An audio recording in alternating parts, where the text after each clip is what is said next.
Singkatnya, karena bahasa juga panjang dan luas, yang pernah saya singgung juga bahwa secara singkat pada dasarnya ruh itu Allah ciptakan lebih dulu daripada fisik. Dan dari hadis-hadis dapat kita baca bahwa makhluk-makhluk yang sifatnya ruhani, malakuti itu Allah ciptakan lebih dulu dibanding fisiknya. Ya, seperti akal misalnya ada akal satu, akal dua, dan seterusnya. Itu Allah ciptakan lebih dulu. Sehingga ruh kita Allah ciptakan lebih dulu. Ya, menurut satu pendapat. Baru kemudian fisiknya.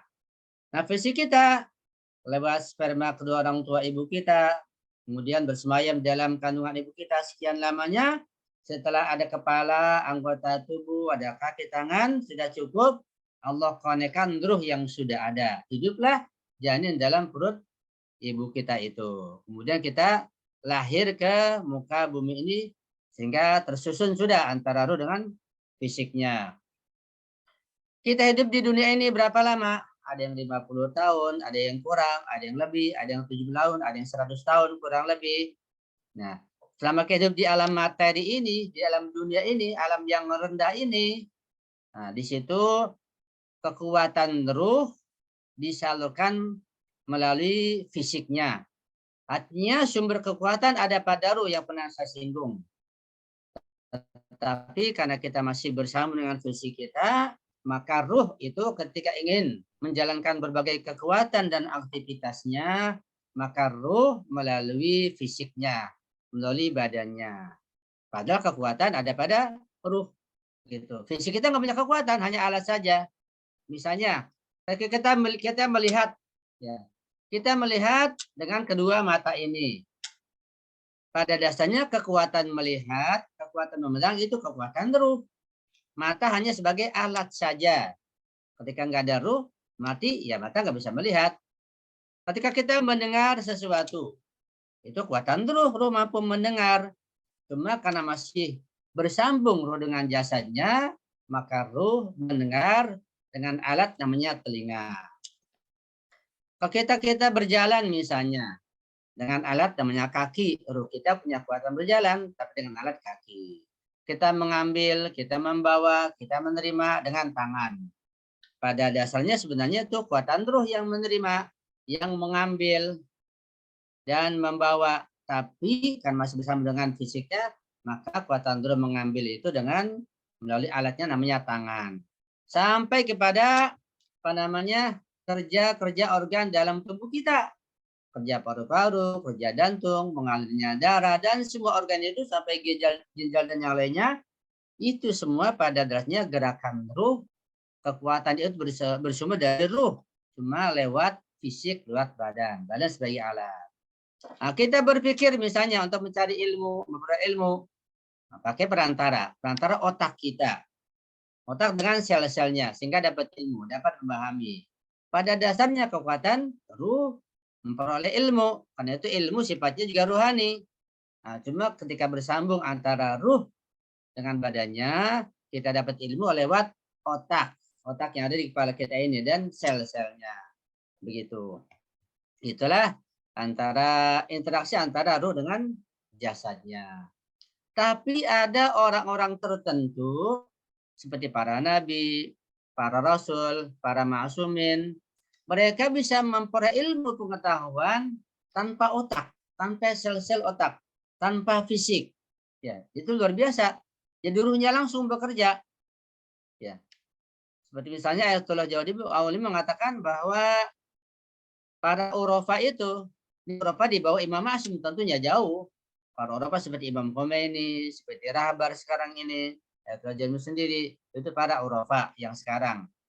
Kata beliau, para Urafa itu mereka bisa memperoleh ilmu pengetahuan lebih banyak ketika tidur di malam hari dibandingkan ketika melek di siang hari.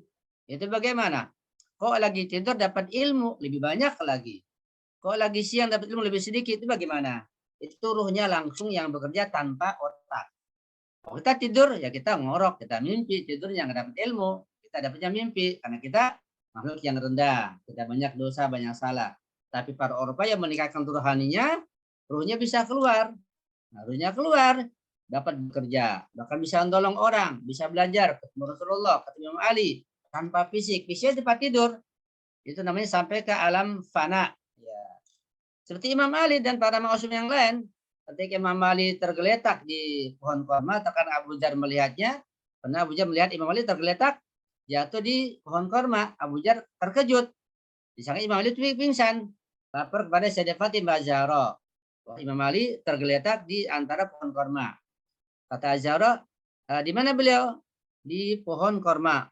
Kata itu biasa, tidak apa-apa begitu. Yaitu jatuhnya itu fisiknya, tapi ruhnya keluar. Mana kita nggak tahu. Karena beliau pun aktivitas beliau ke alam jin, mengajarkan, berikan bimbingan, ke sana kemari dunia dilipat. Itu ruhnya begitu. Itu sampai ke alam fana makanya. Karena itu ruh itu ketika sampai ke makam fana namanya, dia melupakan fisiknya. Sampai-sampai terkadang fisiknya terkena penyakit, ya nggak terasa karena kenikmatan itu begitu tinggi. Itu kenikmatan ruh yang kita belum sampai ke sana. Dan kita bisa mencapainya kalau kita mau, kalau kita berusaha. Rasulullah kakinya bengkak, ya karena lamanya sholat. Bahkan terus memaksakan diri, bukan. Karena saking asiknya sholat, ruhnya terbang, asik, lupa, fisiknya nggak kuat. Sampai kata Rasulullah dalam hadis hatta tawarramat qadamahu, sehingga kakinya Rasulullah kesemutan begitu. Karena fisiknya nggak kuat, ruhnya lupa. Imam Ali ketika terkena panah di bagian kakinya, kata Imam Hasan jangan dicabut. Nanti kalau dicabut ketika beliau sholat, gitu. Karena ketika belum sholat, rasa sakit yang luar biasa. Beliau sholat, nah ruhnya naik sampai ke makam fana, lupa dengan fisiknya, panah dicabut nggak terasa. Kita nggak paham karena kita belum sampai ke sana.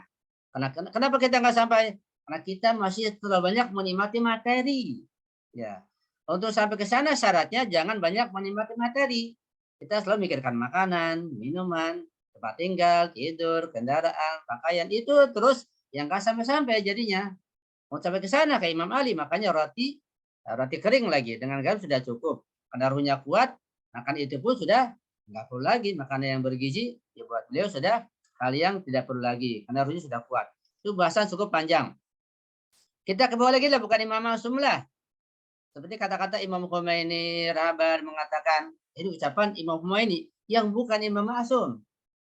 Dan juga Rabar mengatakan, kalau kalian mengetahui betapa nikmatnya sholat, maka kalian tidak akan bangun sejengkal pun dari tempat sholat.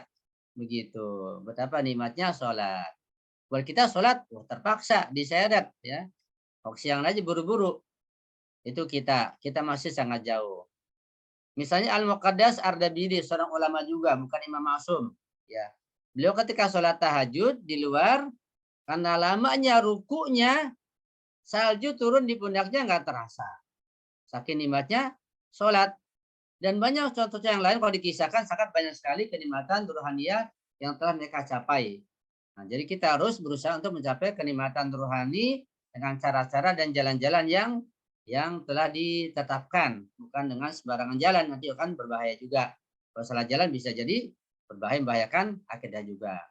Ala-kulal itu adalah kekuatan rohani yang luar biasa. Bahwa kita mampu mengalami kenikmatan sehingga bisa melupakan fisiknya. Dan semua manusia, termasuk kita ini, punya potensi, punya kemampuan untuk bisa mencapai kenikmatan rohani yang lebih tinggi lagi sampai tidak ada batasannya. Kita punya peluang. Ya.